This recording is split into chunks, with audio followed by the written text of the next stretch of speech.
discussed over many days the failures of the presidency of Joe Biden and why it is failing the American people. As gas skyrockets over 40 cents just today at a station near my house, I'm told. It's going to get a lot worse, which is really bad news for Dementia Joe, but it's worse news for you and for me.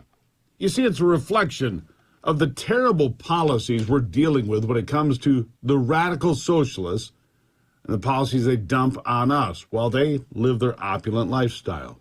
And that's the truth. Stephen Moore, who's on this program often, says the gas prices are going to rise because that's what Joe Biden wants.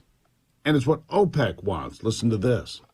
First of all, I mean, it's almost laughable that the Biden administration says they're taking all these steps to lower gas prices, because almost every step they've taken since Biden has come into office has been to reduce American supply of oil. You know, the first thing that Joe Biden did when he was president, when he canceled the Keystone XL pipeline. So the gas prices are rising again, and I predict they're going to go back up above $4 a gallon, is because you just got a worldwide reduction in the supply. And you saw what the Saudis announced just the other day, that they're going to cut back on production because they want to get that price back up to, you know, about $4 to $4.50 a gallon. $4 to $4.50 a gallon. Well, heck, they're already there in some places. I just checked GasBuddy.com here. In several stations in Michigan, it's already $4.49. Other places still 50 or 60 cents lower, but it won't take long. Now, we've talked about the collapse of the southern border and that some 3 million people have poured into the country illegally in the last year. In New York City, it has a tiny fraction, with about 12,000 illegals that have been bussed up there, coming in recently. In New York City, they have found that over 76% of those that have showed up illegally remain in homeless shelters the entire time they've been there, with no end in sight. And in other states, as is so easily predictable, the hordes of illegals have no jobs, no homes, no prospects. So they'll do whatever they can to survive, including fueling the crime wave across the nation. Illegal aliens are being arrested in Florida, for example, for looting in the aftermath of Hurricane Ian, believe it or not. Listen to this. And we've had 4 looters that were arrested, I guess a couple days ago, and they need to be brought to justice, and we're not going to tolerate it. But, you know, 3 of the 4 are illegal aliens. And so these are people that are foreigners. They're illegally in our country. And not only that, they try to loot and ransack in the aftermath of a natural disaster. I mean, they should be prosecuted, but they need to be sent back to their home country. They should not be here at all. They should not be here at all. We just tick through the problems here of this administration. We see the number of police officers in America plummet in the face of radical leftists, calling for defunding the police, leaving communities vulnerable, but it doesn't change the minds of those on the wacko fringe. They keep pushing these dangerous ideas. Radical far-left kooks like Democrat Cori Bush of St. Louis, still pushing the narrative, believe it or not, of defund the police. Listen to this. And you've stuck by it. In fact, you're one of the few Democrats now who still says, let's defund the police. Are you worried at all that that could hurt some of your colleagues going into the midterm elections?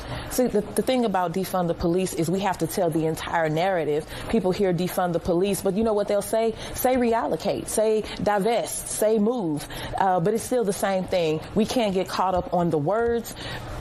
People spend more time focusing on the word defund than they spend on caring and addressing the problem of police violence in this country. Really? Really? We can't get caught up in the words. Of course not. And we've seen one bad decision after another in how we are handling our financial matters in this nation. We're watching Europe fall into the hands of a devastating energy crisis that was completely avoidable, by the way. And a clear warning to all of us in America that we need to change what we are doing or we will fall into the same bottomless pit, living by candles in darkness and cold. And instead of focusing on the economy, taming inflation, helping slow down unemployment and giving small businesses a break. No, Biden officials, will they continue to pursue ridiculous and destructive policies, woke policies, of course. The Treasury Secretary, for example, Janet Yellen, among the few people in this nation that are actually dumber than Joe Biden and Kamala Harris. Now she's spending her time on woke policies, too. Not the disaster of the nation's economy and the problems we face. No, She has more important things to do like this. Listen. We know that we need to do all we can to build a fairer economy, and that's why we have put racial equity at the forefront of our agenda at Treasury and across the Biden administration. We did this first with the implementation of the American Rescue Plan that was tried to build the foundation for an equitable economic recovery. And now through our recently passed economic agenda that includes the Inflation Reduction Act, the CHIPS and Science Act, and the bipartisan infrastructure law, we're trying to invest in communities that have often been ignored or overlooked. Yeah.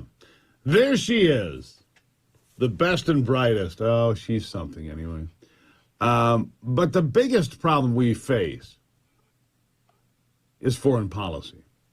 And Joe Biden's completely incompetent approach to everything happening in the world.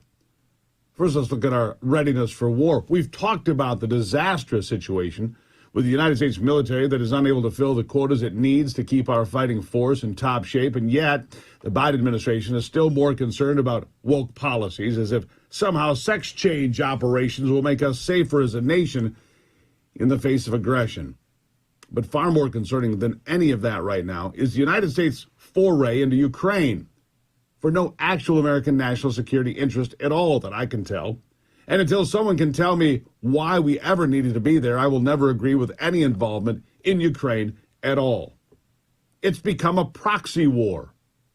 And that proxy war between the United States, our NATO allies, and Russia could soon turn into something far more dangerous because of Joe Biden's threat to Vladimir Putin and Russia back in February, telling the world the U.S. would end the Nord Stream pipelines, the same pipelines that connected Russian energy to Germany, and the same lines that were just bombed and put out of commission, most likely forever.